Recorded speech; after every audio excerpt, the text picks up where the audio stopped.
बच्चों, बेटा कक्षा 3 व 4 की हमारी एक ही आती है। हिंदी विषय में हम पढ़ेंगे आज राष्ट्रीय उपलब्धि सर्वेक्षण। पिछले हफ्ते से बेटा ये वर्कशीट आनी शुरू हुई है। इसमें हम एक वर्कशीट को हल करते हैं। आपकी जो पिछले हफ्ते में वर्कशीट आई थी वो हिंदी, गणित, ईवीएस यानी पर्यावरण अध्ययन और इंग्लिश की आई थी। ठीक है, जो हिंदी और इंग्लिश की आई थी बेटा वो बिल्कुल सेम आई थी। हिंदी का मतलब इंग्लिश में ट्रांसलेट करके वो इंग्लिश में दे दी थी और उसके यूं की यूं word to word question answers भी आपको हिंदी में दिए गए थे। और जब मैंने हिंदी में वर्कशीट हल करवाई थी तो मैंने आपको समझाया था कि बेटा आप पहले ना पैराग्राफ को अच्छे से समझ लो। अगर आप अच्छे से समझ लोगे ना तो प्रश्नों के उत्तर हम इजीली बिना दोबारा पैरा को पढ़े, मतलब देखो एक तो हो गया पैरा आपने पढ़ लिया, फिर एक प्रश्न है उसका उत्तर देखने के लिए फिर से पैराग्राफ को पढ़ोगे, उन सब चक्रों से बच जाएंगे। आप ध्यान लगा के समझते हुए, रट्टा बिल्कुल नहीं मारना, समझते हुए पैराग्राफ को या पंक्तियों को या गद्य भाग, पद्य भाग, गद्य यानी पाठ का भाग, पद्य यानी कविता का भाग जो दिया हो उसको पढ़ के प्रश्नों के उत्तर दे दो। ठीक है, कोई चित्र दे रखा है तो चित्र में से जो समझ में आए, जो प्रश्न पूछ रखे हैं उनका उत्तर दे दो। समझ में आ गई सारी बातें। तो आज हम जो हमारी दूसरी आई है ये हिंदी के लिए उसको सोल्व करेंगे। ठीक है, आगे बढ़ने से पहले बेटा आप सभी से एक रिक्वेस्ट है, अगर ये वीडियो आपको अच्छे से समझ आ जाए, ठीक है, आपके लिए हेल्पफुल हो, मददगार हो, तो मेरे चैनल को सब्सक्राइब करना बिल्कुल ना भूलें, ताकि जब भी मैं इस तरह के सॉल्यूशन बनाऊं आपको फटाफट मिल जाए। और बेटा अगर आपको वीडियो अच्छी लगे तो लाइक कीजिए, शेयर कीजिए और कमेंट करके बताइए कि आपको अच्छी लगी या नहीं लगी। ठीक है, चलिए वर्कशीट को हल करते हैं।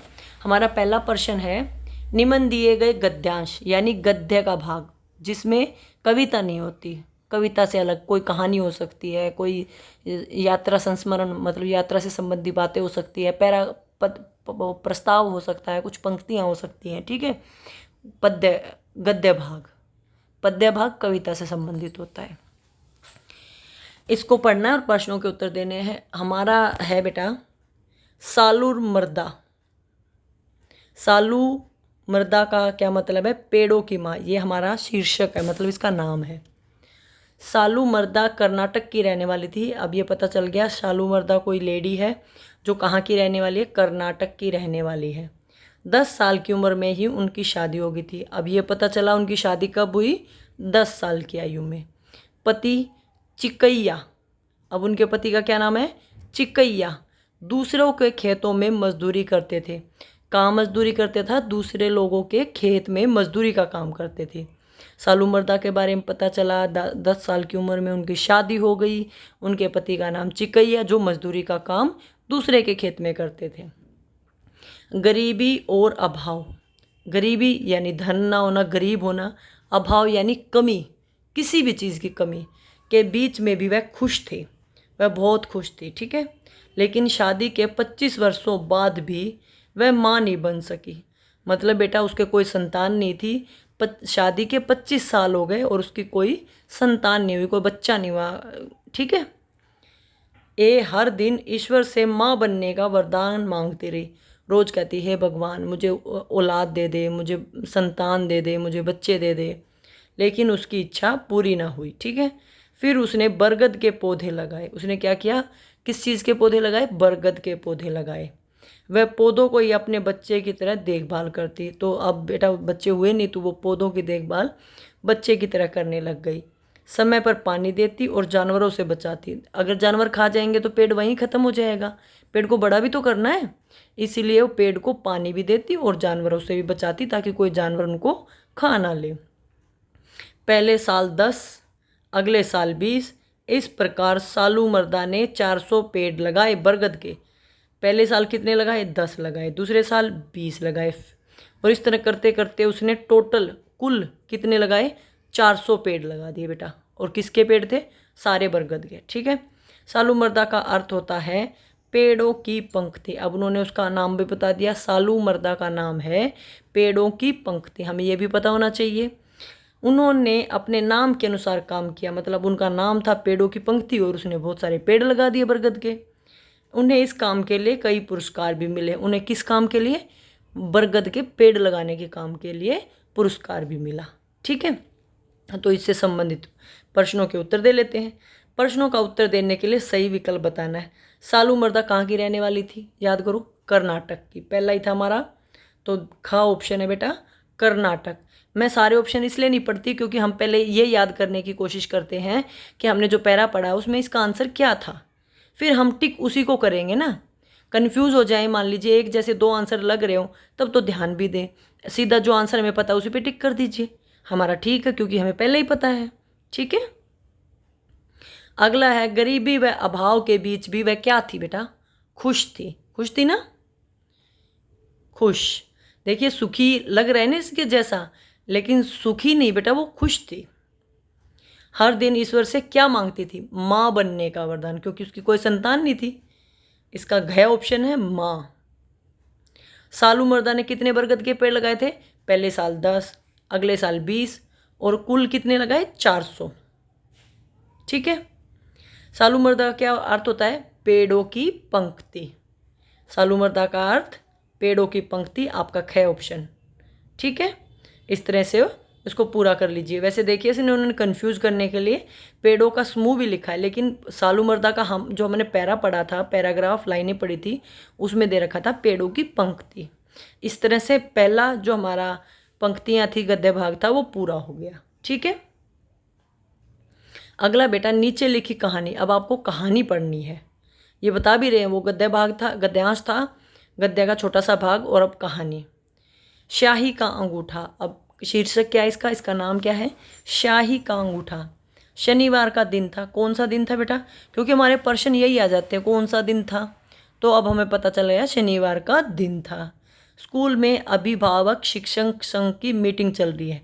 अभिभावक शिक्षक संघ यानी अभिभावक माता पिता, या माता पिता ना हो तो अभिभावक, अध्यापक शिक्षक जो आपके स्कूल में आपको पढ़ाते हैं, संघ एक समूह बना लेते हैं जो मिलकर बच्चों के भविष्य की बात करते हैं, विद्यालय की बात करते हैं। पेरेंट्स मीटिंग होती है ना, वही उसकी मीटिंग चल रही थी। ठीक है, स्कूल में। कहाँ चल रही थी ये मीटिंग? स्कूल में। गुड़िया की माँ मीटिंग में आती है और हर बार की तरह अंगूठा लगाने वाला मांगती है। अब कौन आई मीटिंग में? गुड़िया की माँ।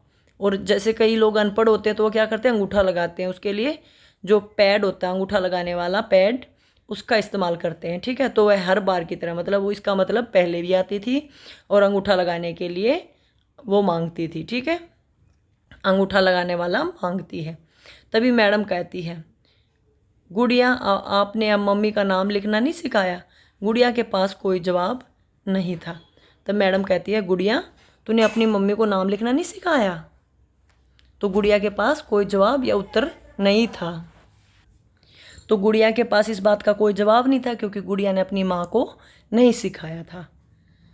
मैडम, इस महीने तो माँ अंगूठा लगा देगी, अगले महीने मीटिंग तक माँ नाम लिखना सिखा देना।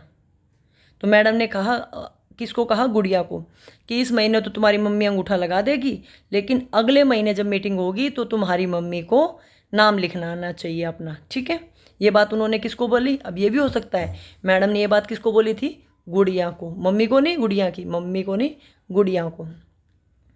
गुड़िया को आज यही गृह कार्य मिल गया। गृह कार्य जो स्कूल का काम होता है ना, कि आपको ये घर पे करना है, वो काम गुड़िया को ये गृह कार्य मिला। क्या मिला? कि मम्मी को नाम लिखना सिखाना है। गुड़िया की माँ जैसे ही काम से आई, गुड़िया ने जल्दी से माँ को पानी पिलाया। मतलब उसकी माँ कहीं काम करती थी और जैसे ही वो घर पे आई, गुड़िया ने मम्मी को पानी दिया। बोली, माँ आप 1 घंटा आराम कर लो, फिर मैं आपको नाम लिखना सिखाऊंगी।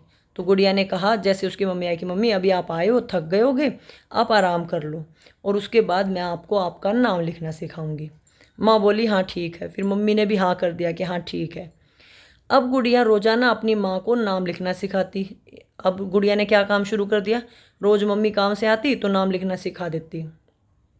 अगले महीने की मीटिंग आ गई। जैसे अब मैडम ने भी कहा था अगले महीने की मीटिंग, तो कौन सी मीटिंग आ गई? अगले महीने की। गुड़िया अपनी माँ के आने का इंतज़ार करने लग गई। अब मीटिंग थी तो गुड़िया इंतज़ार कर रही थी कि उसकी मम्मी आएगी मीटिंग में। माँ मीटिंग में आई और आज माँ ने रजिस्टर में धीरे धीरे अपना नाम लिखा, राजेश। उसकी माँ का क्या नाम था? राजेश। और मम्मी जैसे कोई आदमी को धीरे धीरे काम आता है ना, तो धीरे धीरे लिख रही थी, उसने अपना नाम रजिस्टर में लिख दिया। फिर मैडम बोली, वाह गुड़िया आपने तो कमाल कर दिया, माँ को नाम लिखना सिखा ही दिया। तब मैडम ने गुड़िया को शाबाशी दी और कहा, वाह गुड़िया तूने क्या कर दिया, कमाल कर दिया, मतलब बहुत अच्छा काम किया। क्या काम किया कि अपनी मम्मी को नाम लिखना सिखा दिया। आज माँ ने अंगूठे में शाही नहीं लगी, आज माँ के अंगूठे में शाही नहीं लगी। अंगूठा लगाने के लिए शाही लगाते हैं ना, तो माँ के अंगूठा आज साफ था, उनके हाथ में शाही नहीं लगी। अब देर रात तक माँ को भी अपना अंगूठा नहीं रगड़ना पड़ा। अब जब शाही लग जाएगी तो उसको उतारने के लिए कई लोग कपड़ों पे रगड़ते रहते हैं, सिर में रगड़ते रहते हैं, तो आज माँ को देर तक अपना अंगूठा नहीं रगड़ना पड़ा। तो इसका मतलब क्या था बेटा, उस लड़की ने अपनी मम्मी को अंगूठा लगाने की बजाय नाम लिखना सिखा दिया। ठीक है, आगे कहानी समझ में। चलिए अब हम इसको क्या कर लेते हैं, इसके प्रश्नों को हल कर लेते हैं। शनिवार से पहले कौन सा दिन आता है, यह तो आपको पता ही होगा। शनिवार से पहले शुक्रवार आता है, आपका ख ऑप्शन है शुक्रवार। महीने को हम डैश भी कहते हैं, क्या कहते हैं, माह कहते हैं बेटा, माह। ठीक है, दिवस दिन होता है, वे आपकी जानकारी के लिए बता देती हूँ। दिवस दिन होता है ख ऑप्शन। वर्ष साल होता है, सप्ताह जो सप्ताह के दिन 7 होते हैं वो होता है। ठीक है, अगला कमाल का अर्थ चमत्कार। ठीक है, कमाल का चमत्कार, क्योंकि मम्मी को नाम लिखना नहीं आता था ना, तो उसने चमत्कार कर दिया। क्योंकि यहाँ पे देखिए मशहूर तो नहीं किया था, आदर्श भी नहीं किया था, देखभाल भी नहीं की थी। चमत्कार यानी अच्छा काम, कोई ऐसा काम जो हो नहीं सकता हो। गुड़िया की माँ का नाम क्या था बेटा, राजेश। उसने धीरे से लिखा था ना, राजेश, राजेश। ठीक है, इस तरह से ग ऑप्शन है इसका। समझ गए आप लोग। आज गुड़िया की माँ के अंगूठे में शाही नहीं लगी थी। क्यों नहीं लगी थी, क्योंकि माँ ने नाम लिखना सीख लिया था। वो मीटिंग में आई नहीं, विद्यालय में शाही लगाने वाला नहीं था। हाँ, मीटिंग से जल्दी वापस आ गई, माँ ने नाम लिखना सीख लिया था, घ ऑप्शन। ठीक है, अगला है, दिए गए चित्र को ध्यान से देखें और सवालों के जवाब दें। ये क्या है बेटा, ढोलक। तो इससे संबंधित प्रश्नों के उत्तर देने हैं आपको। यह चित्र किस चीज़ का है बेटे, ढोलक का। ख ढोलक, ख ढोलक।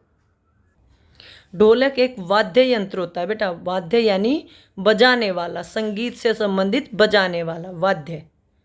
तो इसका क्या ऑप्शन है, यह एक वाद्य यंत्र है। ठीक है, बिजली का तो नहीं है, रसोई का भी नहीं है, लेखन का भी नहीं है, वाद्य यानी बजाने वाला।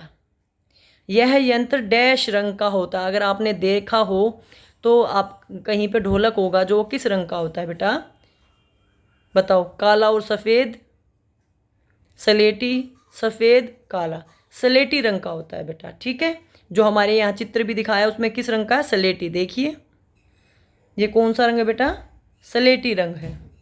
ठीक है, बिल्कुल काला भी नहीं है, बिल्कुल सफ़ेद भी नहीं है।